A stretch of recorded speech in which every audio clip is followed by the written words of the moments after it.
Before watching, please press like to support me in producing more stories. This helps in spreading the video and reaching more people. Thank you for your support and enjoy watching.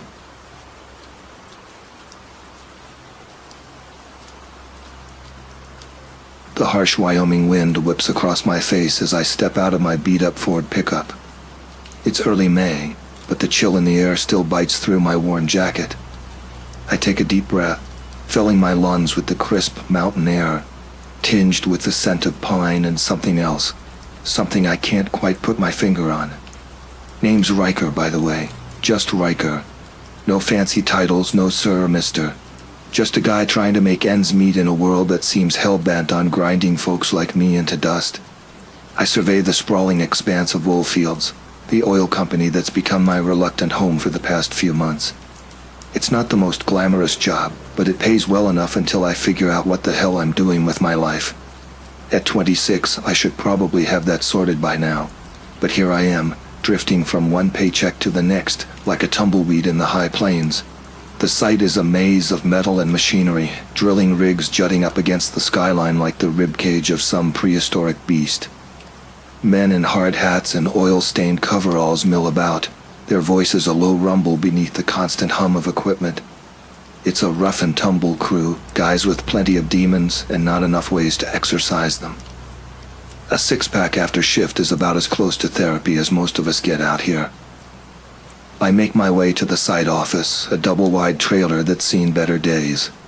Inside, the air is thick with cigarette smoke and the acrid smell of burnt coffee.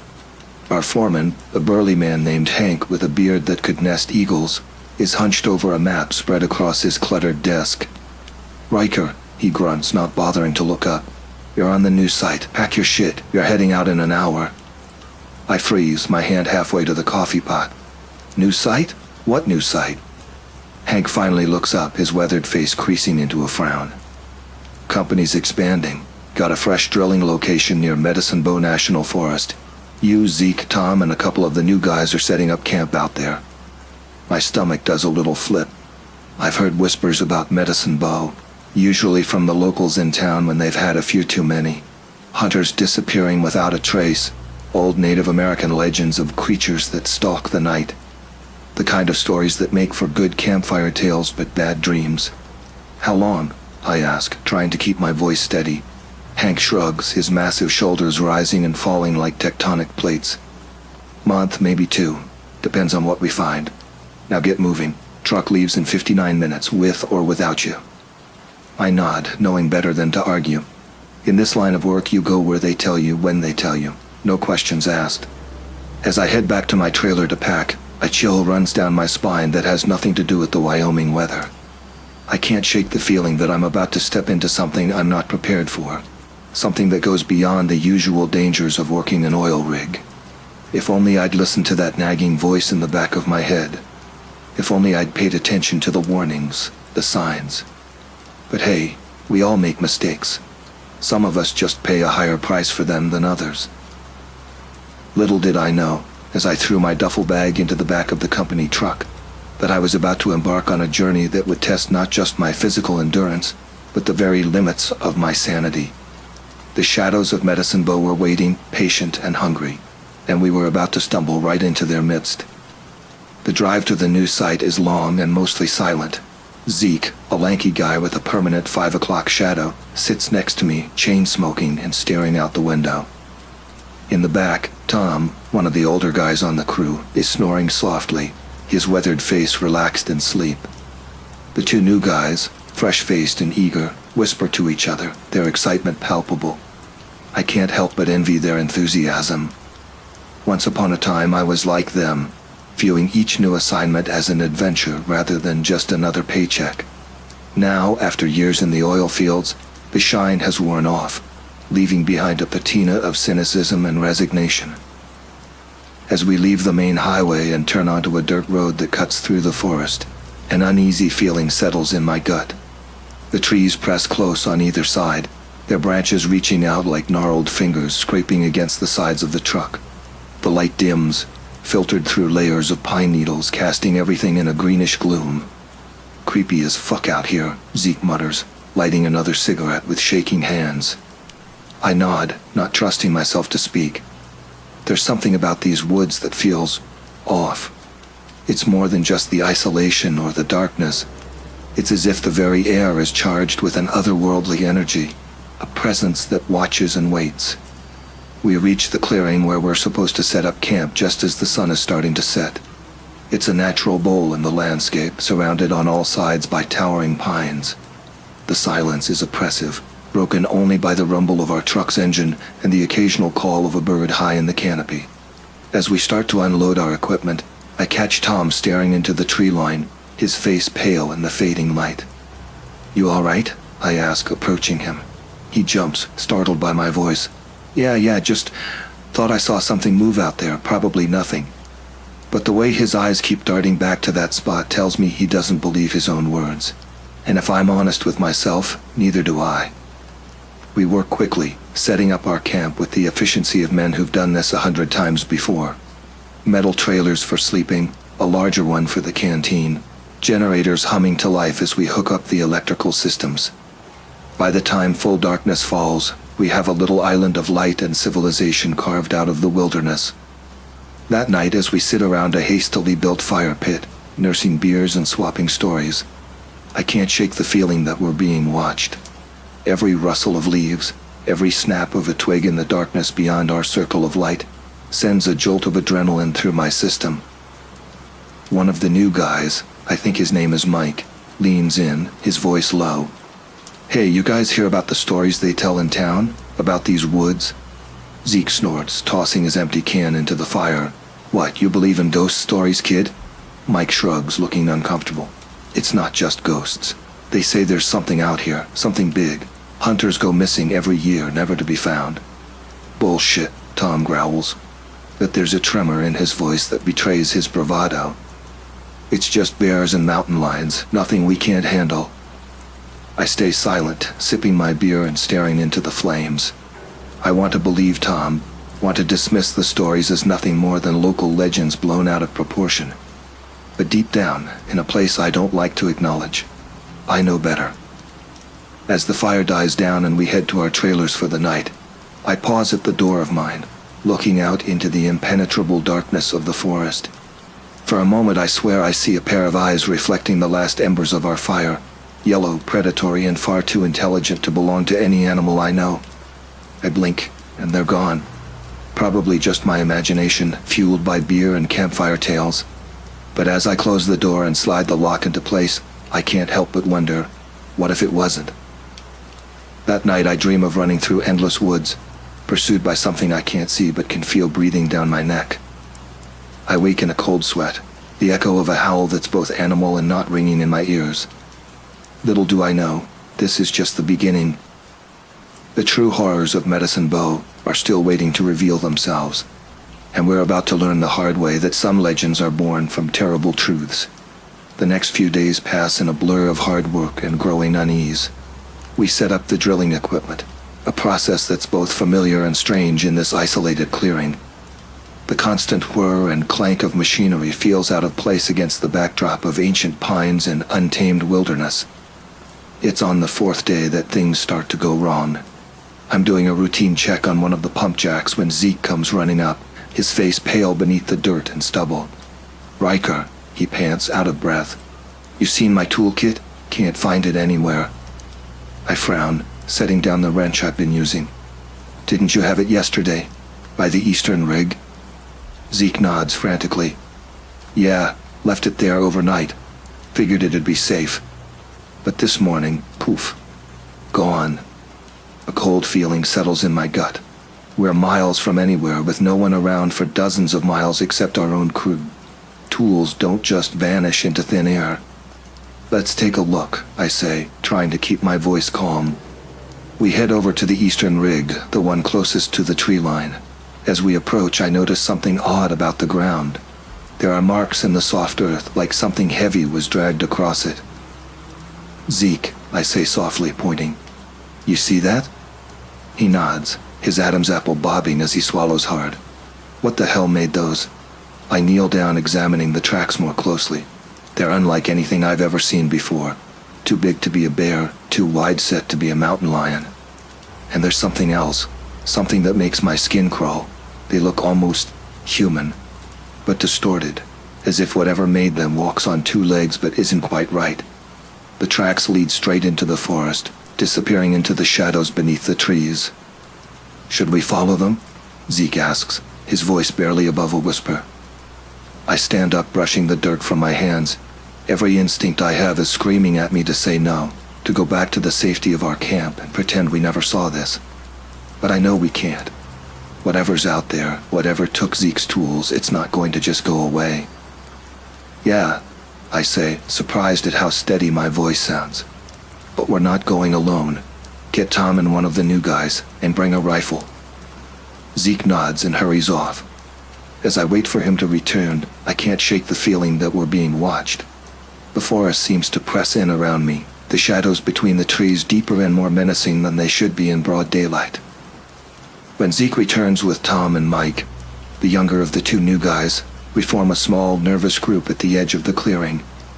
Tom's got the rifle, his knuckles white as he grips it. "We stick together," I say, looking each of them in the eye. "No matter what we find in there, we don't split up. Got it?" They nod, their faces grim. With a deep breath, I turn and lead the way into the forest, following the strange tracks. The woods seem to swallow us as we move deeper in. The canopy overhead is so thick that it's like twilight down here, even though it's barely past noon. The air is thick and still, with none of the normal sounds you'd expect in a forest. No birds singing, no small animals scurrying through the underbrush.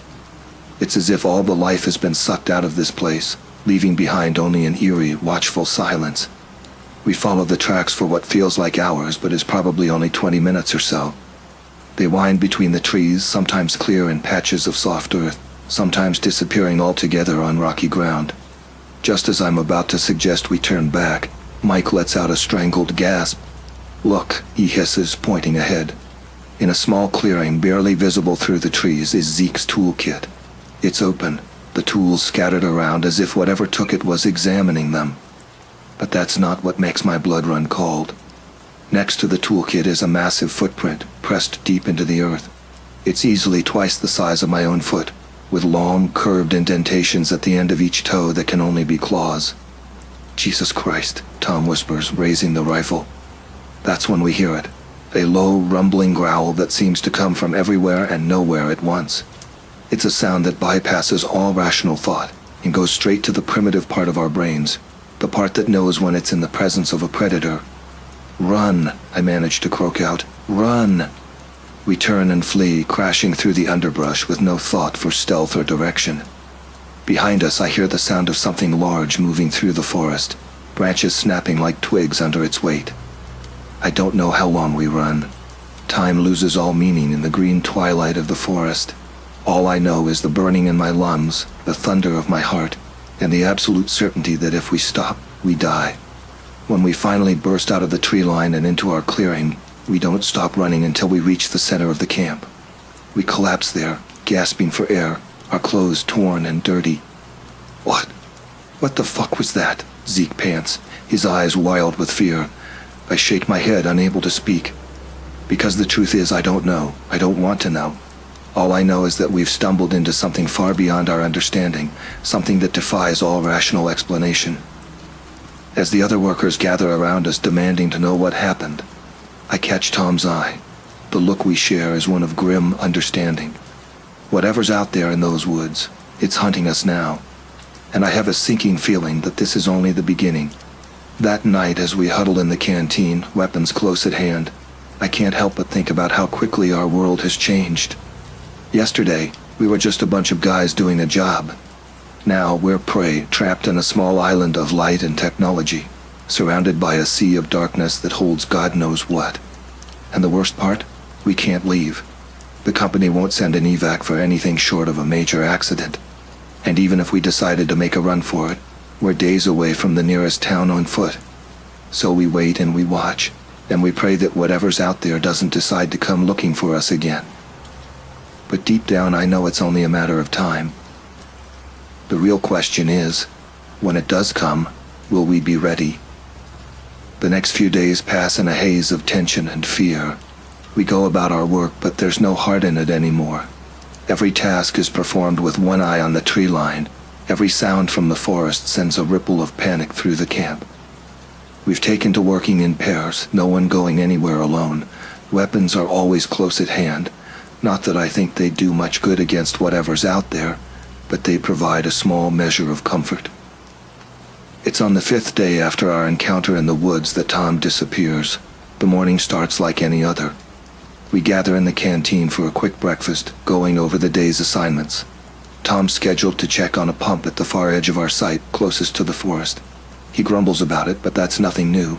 Tom's always been a complainer, but he gets the job done. "Take someone with you," I tell him as he's heading out. He waves me off. "It's broad daylight, Riker. That thing only comes out at night, right? I'll be fine." I want to argue, but Tom's been doing this job longer than any of us.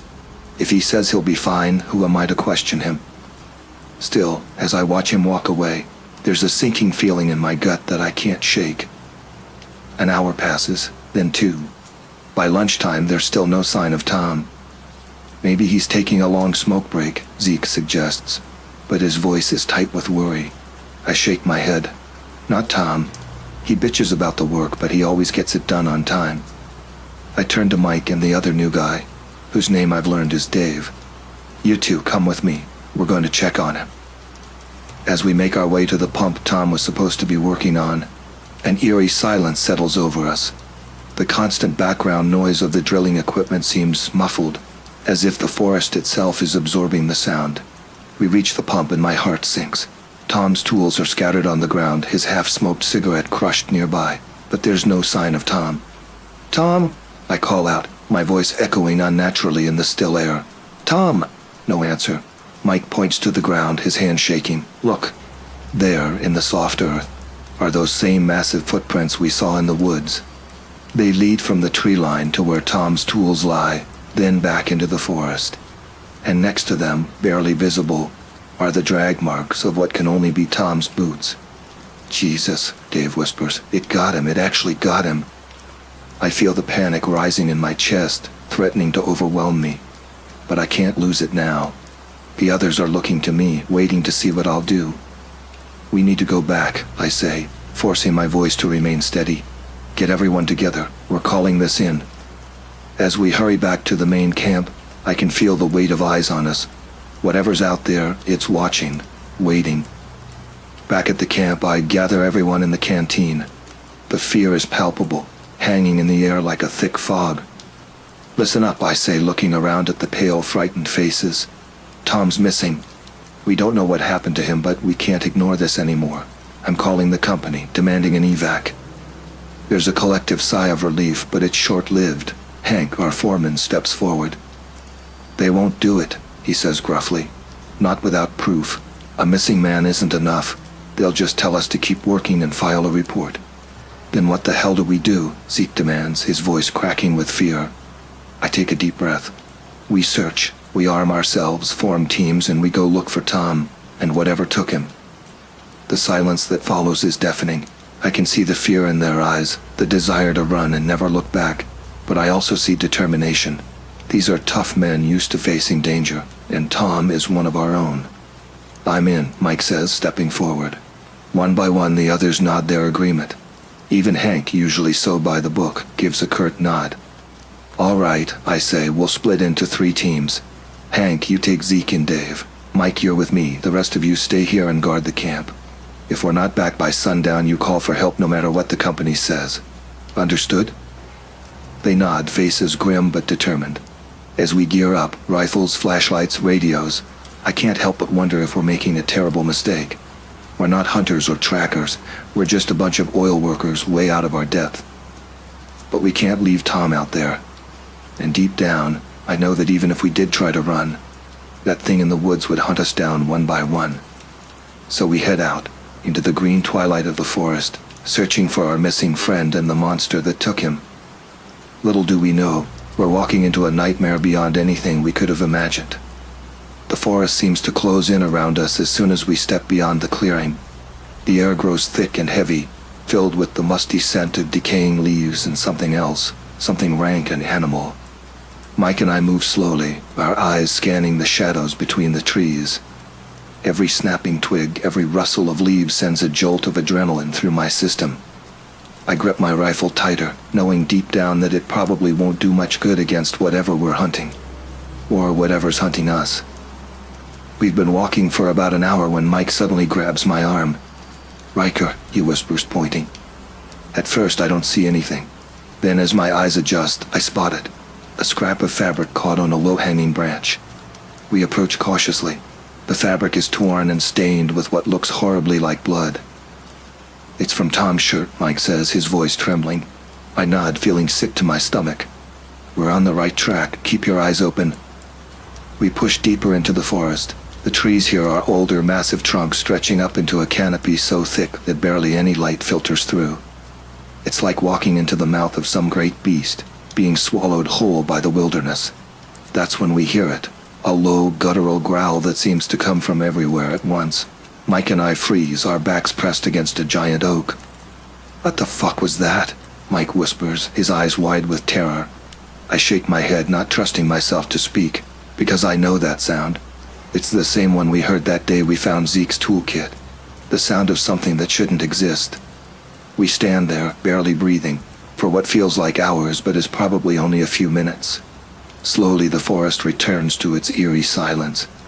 "We should go back," Mike says. "Get the others. We're not equipped for this." Part of me wants to agree.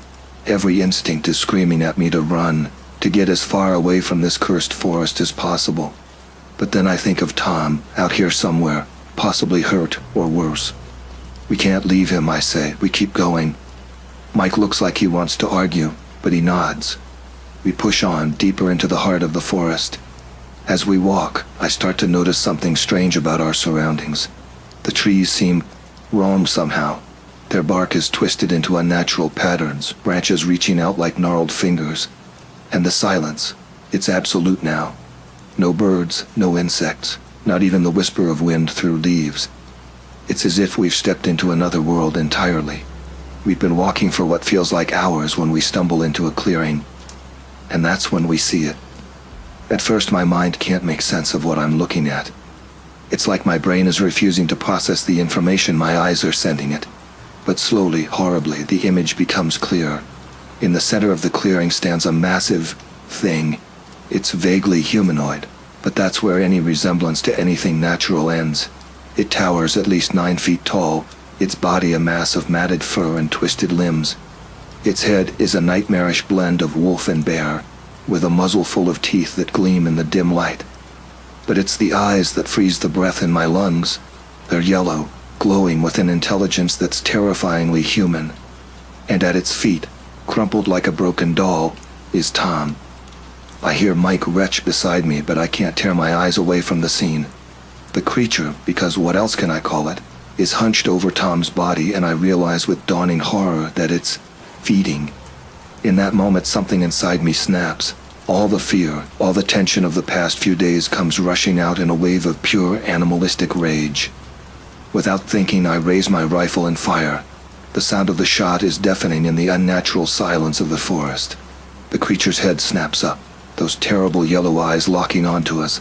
It lets out a roar that shakes the very ground beneath our feet. "Run!" I scream, grabbing Mike's arm and yanking him back the way we came.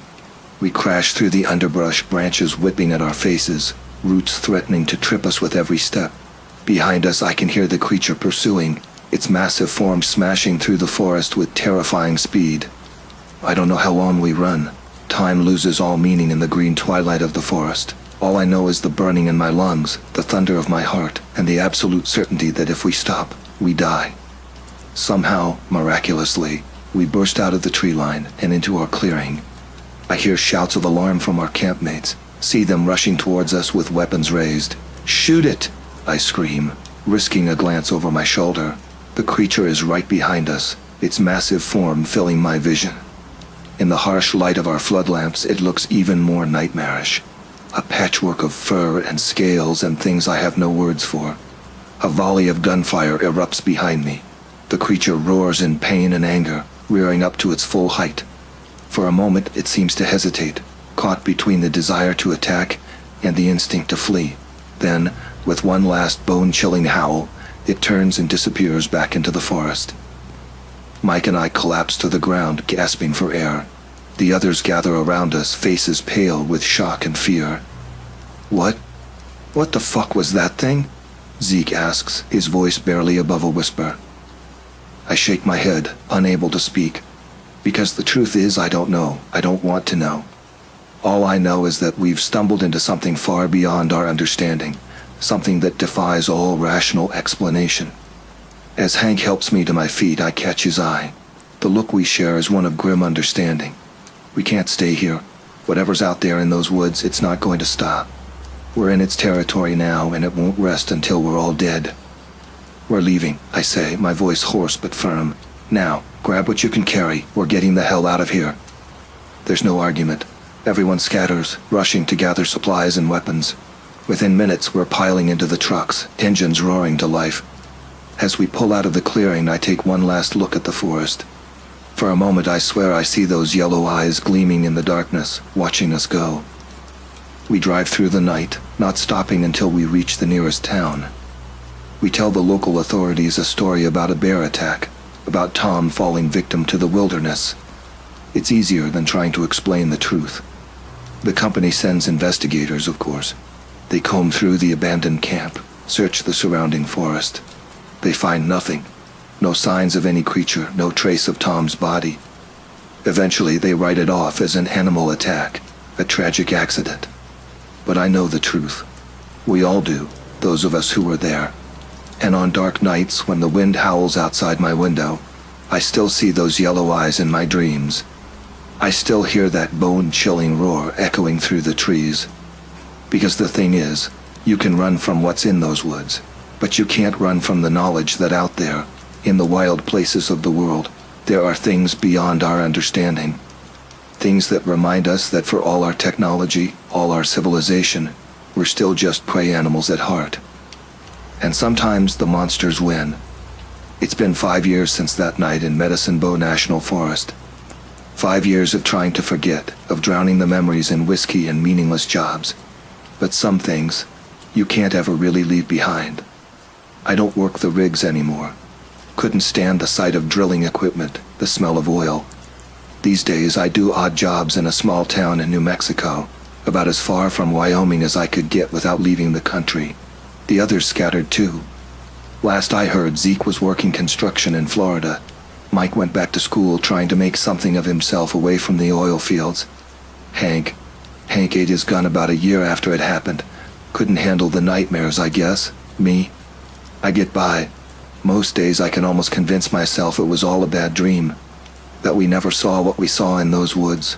That Tom just had an accident, fell down a ravine or got mauled by a regular run-of-the-mill bear. But then night falls, and I'm right back there in that forest clearing, staring into those yellow eyes that were too intelligent, too aware to belong to any animal I know. I've done research since then, dug into old legends and myths. There are stories, whispered tales of creatures that lurk in the dark places of the world. Skinwalkers, wendigos, things that blur the line between man and beast. But none of them quite match what we saw that night. Sometimes I wonder if it's still out there, if it's still hunting in those quiet woods, preying on unsuspecting campers or hikers. I've thought about going back, trying to find proof, to warn people. But then I remember the terror of that night, the way that thing moved, and I know I never could. The world has moved on. New oil fields have been found. New crews sent out to the wilderness to drill and pump. I wonder if they know what's out there. If they feel that prickle on the back of their neck when the sun goes down. That certainty that something is watching from just beyond the light of their campfires. I try to warn them sometimes. I'll be in a bar, overhear some young guys talking about their new job up in Wyoming or Montana. I'll try to tell them to be careful, to watch the woods, but they just laugh it off. To them, I'm just another burnout with too many stories and not enough sense. But I know the truth. And on nights like tonight, when the wind howls and the shadows seem to move on their own, I can almost hear it. That low, guttural growl that echoes just below the level of normal hearing. A reminder that out there, in the wild places, there are things we were never meant to understand. Things that remind us that even with our rigs and rifles, We're still tiny, vulnerable creatures in a world far bigger and wilder than we can imagine. And sometimes when I close my eyes, I swear I can see those yellow eyes staring back at me from the darkness, waiting, hungry, knowing that one day, no matter how far I run, it will find me again. Because that's the thing about the true horrors of this world. You can't escape them. You can only hope that when they finally catch up to you, you're ready to face them. But deep down, I know I never will be. None of us are.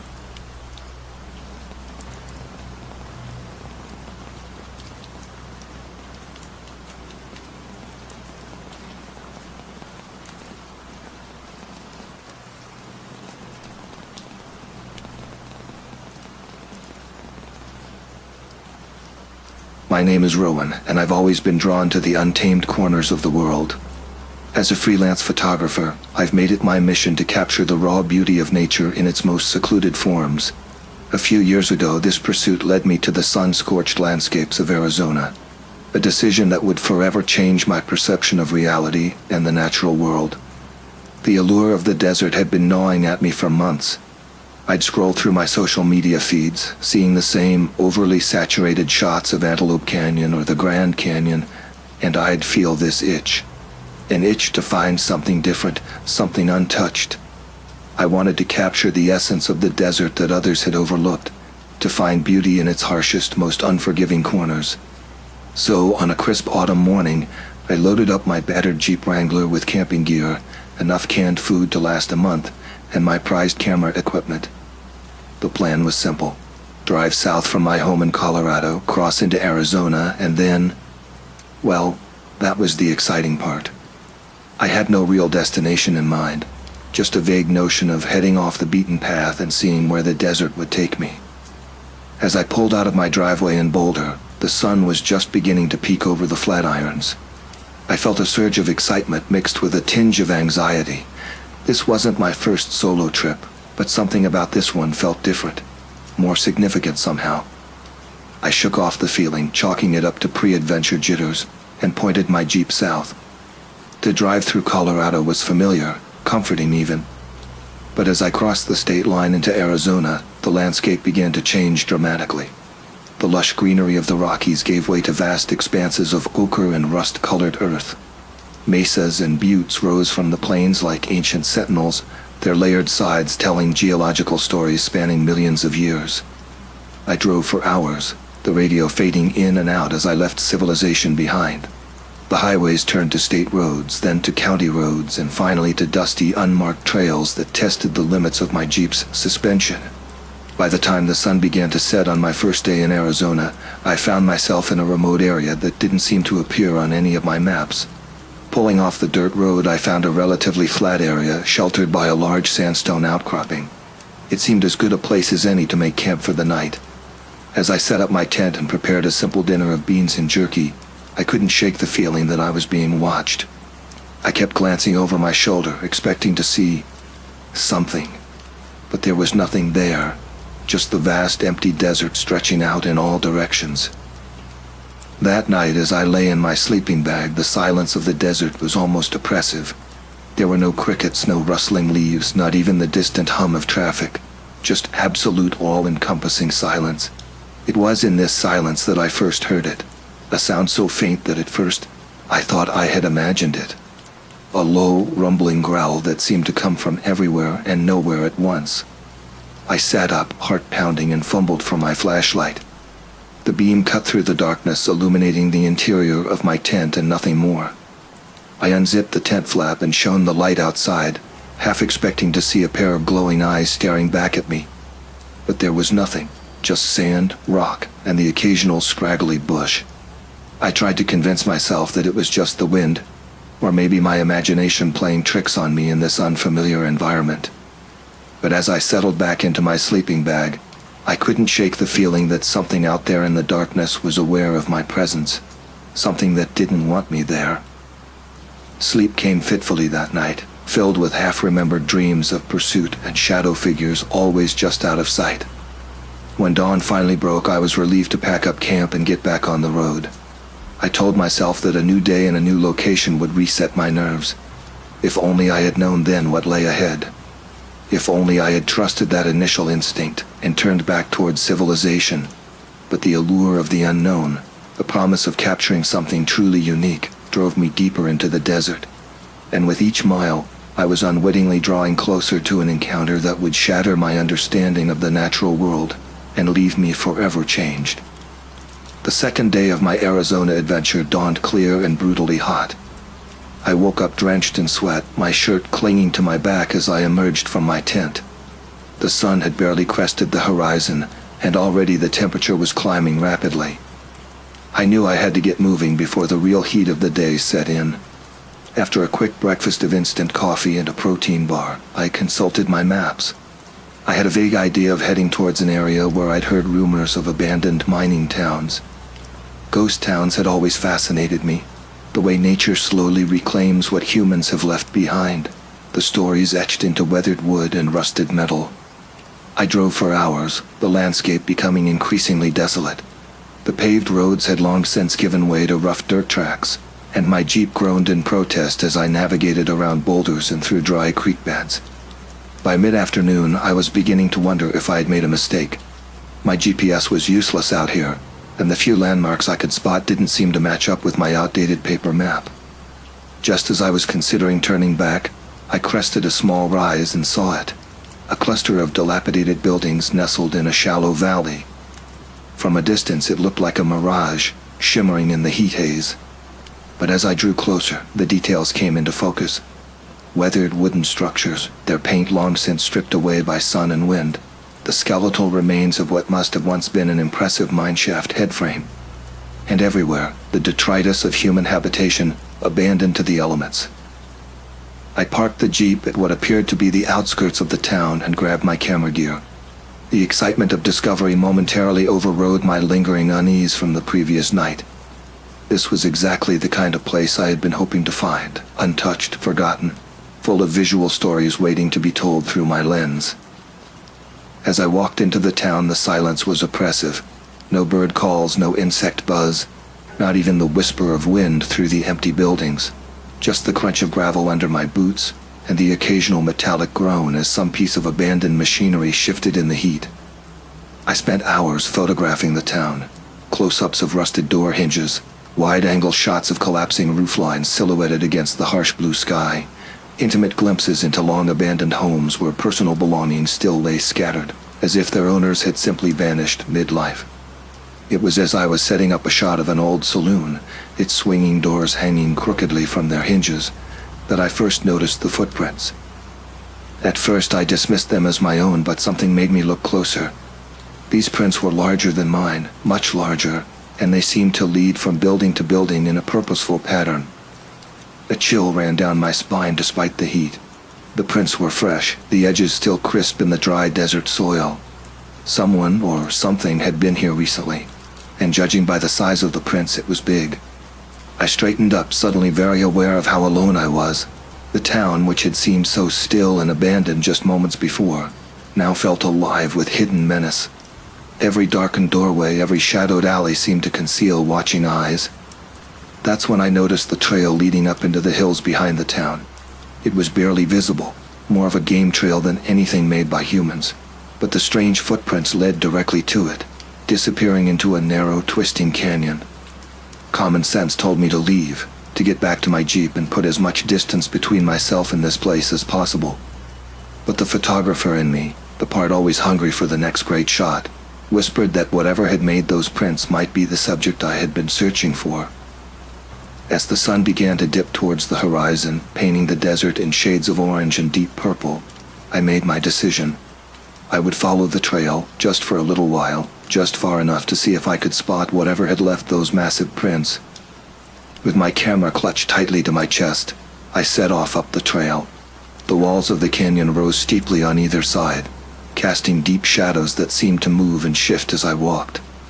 The only sound was the crunch of my boots on the gravelly soil and my own increasingly rapid breathing. I had gone perhaps a quarter mile up the canyon when I saw it. Another print, this one even larger than those in the town. It was pressed deeply into a patch of softer soil, and beside it was a strange drag mark, as if something heavy had been pulled along. My heart was pounding now, a mix of fear and excitement. I knelt to examine the print more closely, fishing my phone out of my pocket to use as a light source in the growing gloom. That's when I heard it, a rustling sound followed by a low, rumbling growl that seemed to vibrate the very air around me. It came from further up the canyon, just around a bend and out of sight. I froze, every instinct screaming at me to run. But before I could move, I caught a glimpse of movement, just for a second, silhouetted against the dimming sky at the top of the canyon wall. Something large, unnaturally so, moving with a gait that was neither fully animal nor human. In that moment, all thoughts of getting the perfect shot vanished. I turned and ran, scrambling back down the trail as fast as I could.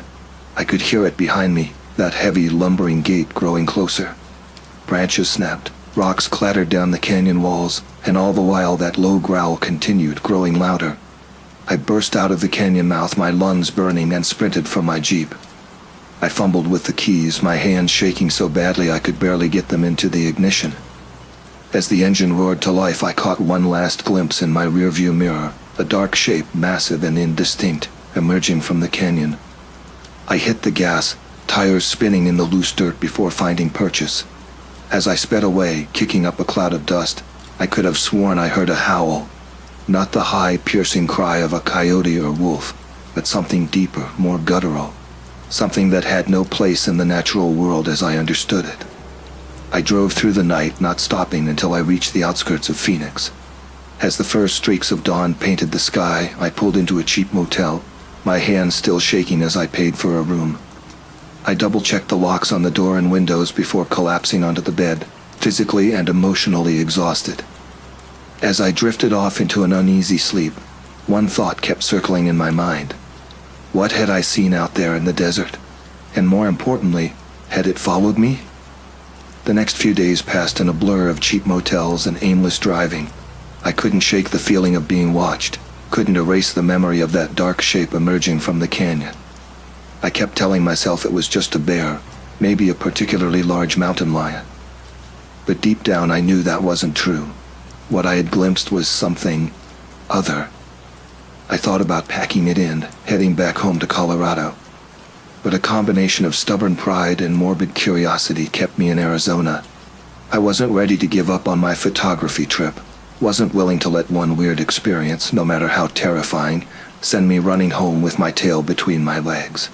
So instead, I decided to change scenery. I'd had enough of the desert for a while. I pointed my jeep northeast, towards the Mogollon Rim. I'd heard it was beautiful up there. Dense pine forests, dramatic cliffs, a world apart from the stark desert landscapes I'd been immersed in. The drive took most of a day, but as I climbed in elevation, I felt some of the tension begin to leave my body. The air grew cooler, the vegetation lusher. By late afternoon, I was winding my way through towering ponderosa pines, their scent filling the jeep each time I cracked a window. I found a small, out-of-the-way campground nestled among the trees. There were a few other campers scattered about, and the presence of other people helped ease my nerves further. I set up my tent, built a small fire, and for the first time in days, I began to relax. As the sun dipped below the horizon, painting the sky in vibrant oranges and pinks, I decided to take a short hike. There was a scenic loop trail nearby, promising views of the rim and the canyons below. I figured I had just enough light left to make it around before full dark set in. The trail was well maintained, winding through stands of massive pines, and occasionally opening up to reveal breathtaking vistas. I stopped often to take photos, marveling at how different this landscape was from the deserts I'd left behind. About halfway around the loop, I noticed something odd. The ground in a shady area off to the side of the trail was deeply rutted, as if something very heavy had passed through repeatedly. I knelt to examine the tracks more closely, and a chill ran down my spine. They were similar to the prints I'd seen in the ghost town, but larger, deeper. I stood quickly, suddenly very aware of how the forest had gone quiet. No bird calls, no rustling of small animals in the underbrush, just an eerie, oppressive silence. That's when I saw the claw marks. They were on a nearby pine trunk, a set of deep gouges in the bark about chest high. But as I looked closer, I realized they were much too high to have been made by a bear. And the spacing was all wrong, too wide for any animal I knew of. My heart began to race. I turned to head back to the campground, and that's when I saw it. Just a glimpse, really. A flash of movement deeper in the trees. But it was enough to stop me cold. It was large, upright, moving with that same unnatural gait I'd seen in the canyon. Dark fur, long limbs, a shape that was almost human but not quite. For a moment we stared at each other. I couldn't make out details in the growing gloom, but I could feel its gaze upon me. Then, as quickly as it had appeared, it vanished behind a thicket of trees. I ran. I sprinted back along the trail, uncaring of the noise I was making. Branches whipped at my face. Roots tried to trip me, but I kept going. I could hear it moving parallel to me in the forest, that heavy, lumbering gait keeping pace effortlessly. I burst into the campground, gasping for breath. A few startled campers looked up from their fires, but I ignored them, making a beeline for my jeep. I threw my gear in haphazardly, not bothering to break down my tent or put out my smoldering fire. As I peeled out of the campground, I caught one last glimpse in my rearview mirror. There, at the edge of the tree line, was a tall, dark figure. It raised one impossibly long arm as if in farewell. I drove through the night again, this time not stopping until I reached the outskirts of Flagstaff. I found a hotel with a well-lit parking lot and a strong deadbolt on the door. As I lay in bed, unable to sleep, I couldn't shake the feeling that I had just narrowly escaped. Something. Something that defied explanation, something that shouldn't exist in our world. I spent the next day holed up in my hotel room, poring over local news sites and message boards. That's when I first came across the term dogman, stories of upright canine creatures, often described as looking like a werewolf. Most of the accounts were dismissed as hoaxes or misidentified bears, but a few rang uncomfortably true. I read about livestock disappearances, about hikers going missing in areas known for strange sightings. I found blurry photos and shaky video clips, most obviously fake, but a few that made my blood run cold. In one, captured by a trail cam in the forests near the Mogollon Rim, I saw a shape that looked disturbingly familiar. The more I read, the more unsettled I became. The descriptions matched what I had seen: the size, the strange gait, the unnatural blend of canine and human features. I found myself questioning my own sanity. Had I really seen what I thought I saw? Or was my mind playing tricks on me, influenced by isolation in the harsh desert environment? I needed answers, but I was also terrified of what those answers might be. I decided to reach out to some of the people who had posted their own encounters online. Most ignored me, probably assuming I was another crackpot or skeptic looking to debunk their stories. But one person responded, a woman named Marie, who lived in a small town near the Mogollon Rim. Marie agreed to meet me at a diner just outside of Payson. As I drove there, I kept checking my rearview mirror, half expecting to see a dark shape loping along behind my Jeep. The rational part of my brain told me I was being paranoid, but after what I'd seen, I wasn't sure I could trust rationality anymore. The diner was a small, nondescript place just off the highway. A bell jingled as I pushed open the door, and the smell of coffee and fried food hit me like a wave. Mari was easy to spot. She was the only person sitting alone, nursing a cup of coffee and watching the door with weary eyes. I slid into the booth across from her, introducing myself. Mari was in her mid-50s with graying hair pulled back in a tight bun and deep lines etched around her eyes and mouth. She studied me for a long moment before speaking. "So, you've seen it too," she said. It wasn't a question. I nodded, then spent the next half hour recounting my experiences in the desert and up on the rim. Mari listened without interrupting, her face impassive. When I finished, she sighed and pushed her empty coffee cup aside.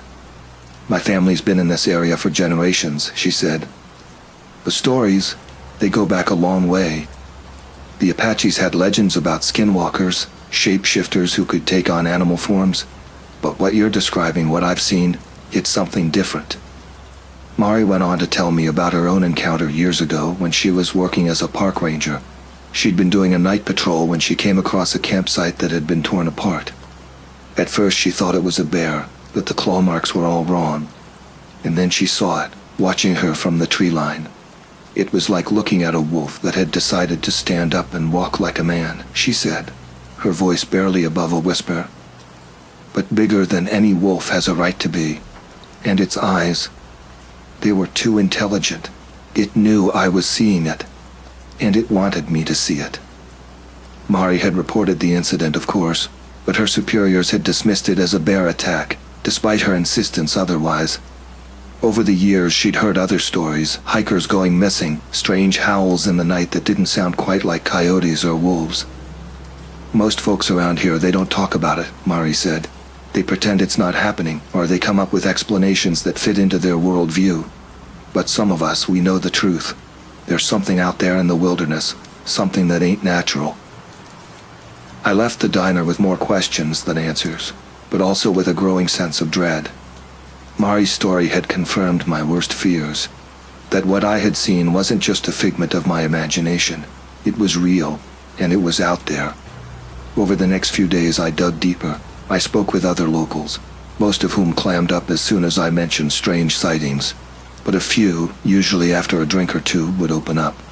They told me about pets disappearing from backyards, about livestock found torn apart in ways that didn't match any known predator. One old-timer, his voice shaking, told me about a hunting trip where he'd found enormous humanoid footprints in the snow, leading to a cave that stank of death. I also researched the history of the area. I found old newspaper articles about wolfmen sightings dating back to the early 1900s. There were accounts from Spanish explorers describing encounters with demonios que caminan como hombre, demons that walk like men.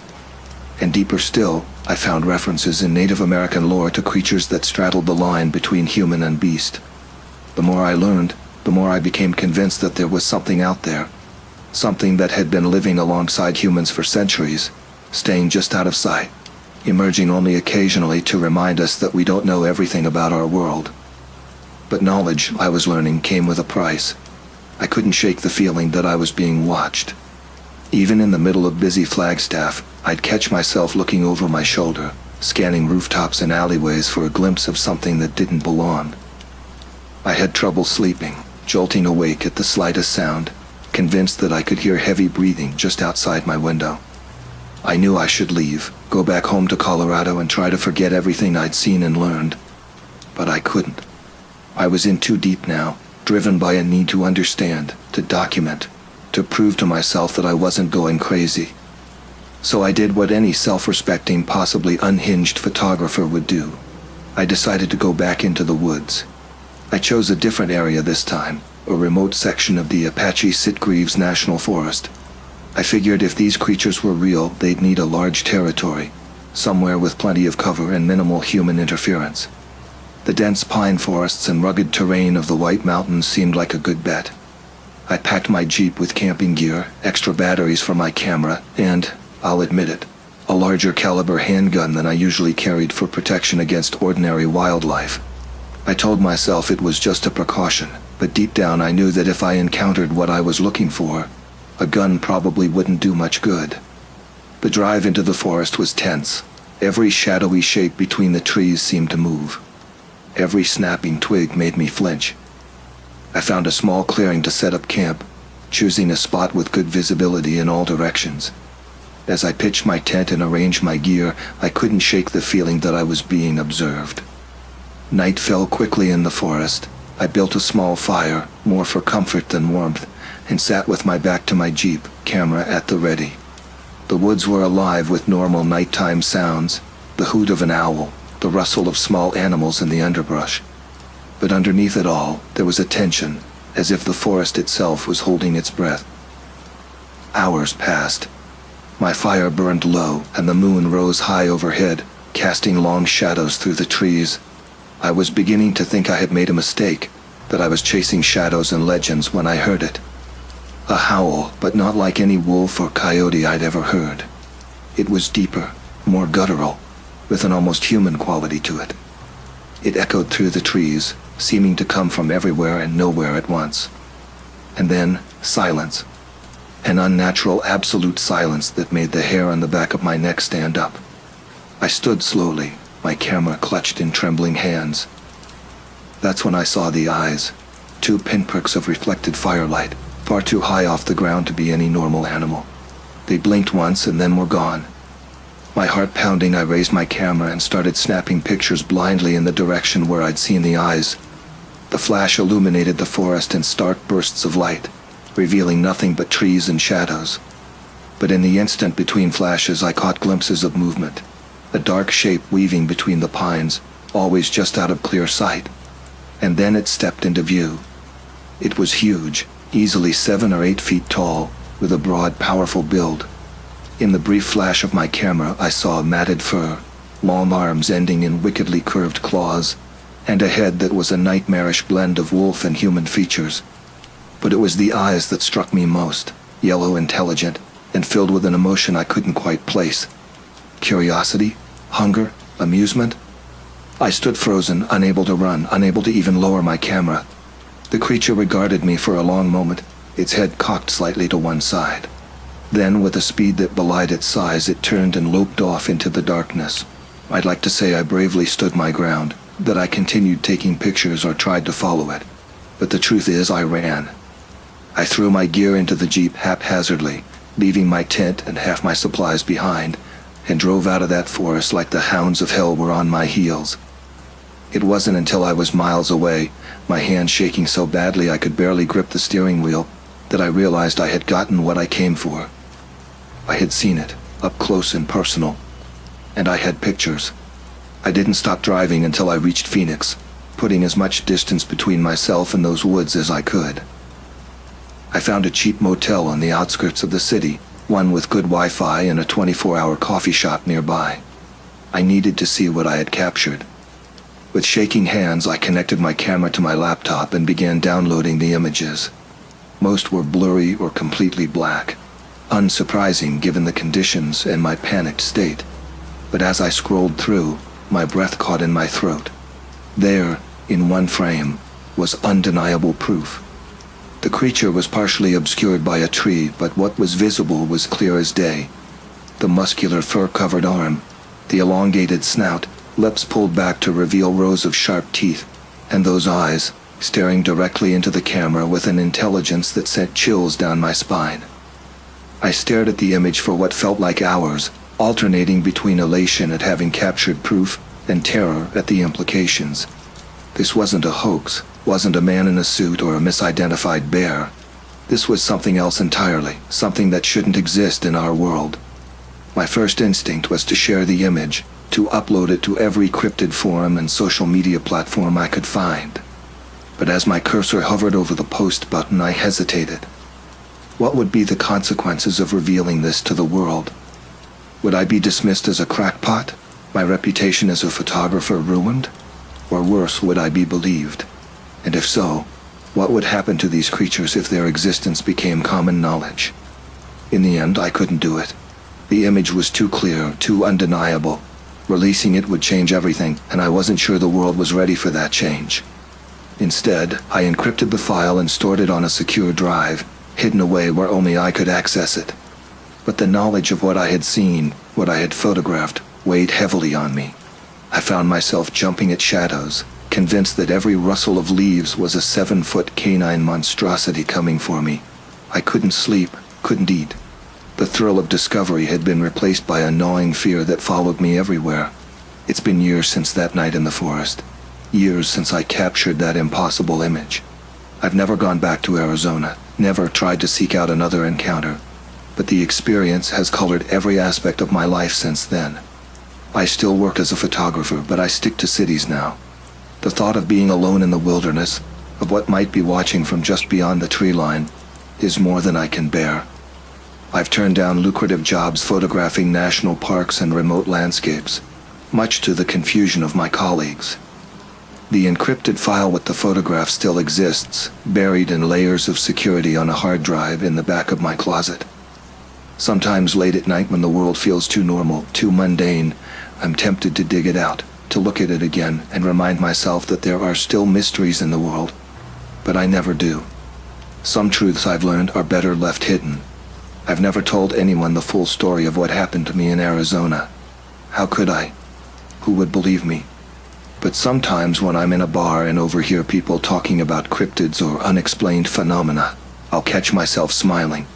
Let them debate and theorize, I think. Let them dismiss the stories as hoaxes or misidentifications, because I know the truth. I've seen it with my own eyes, captured it with my own camera.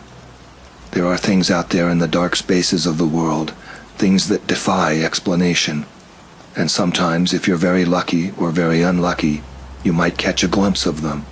But take it from me, once you've seen behind the curtain, once you know what's really out there, you can never truly go back. The world becomes a different place, filled with shadows and possibilities that both terrify and fascinate. So the next time you're in the woods and you hear a twig snap behind you, or you catch a glimpse of something moving just at the edge of your vision, remember my story and ask yourself, do you really want to know what's out there? Or is it better to leave some mysteries unsolved? As for me, I'll be here in the city, surrounded by the comforting noise and light of civilization.